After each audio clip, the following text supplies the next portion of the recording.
Pessoal, vou mostrar outra letrinha para vocês. Muito bem. Esta é a letra E.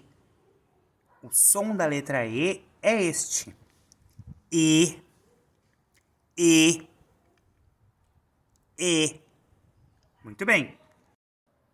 Oi, galera! Que saudade de vocês!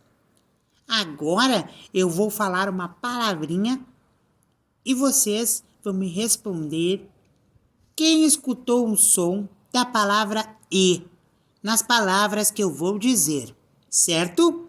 Vamos lá! Pedro! Quem ouviu o som da letra E na palavra Pedro?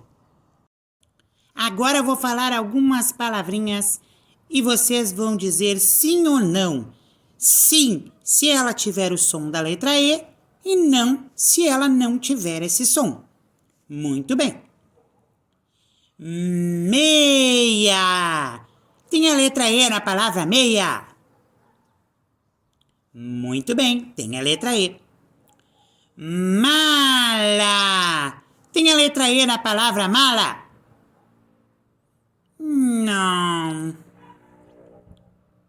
Cuia. Tem a letra E na palavra cuia? Não. Sorte. Tem a letra E na palavra sorte? Sim, muito bem, pessoal.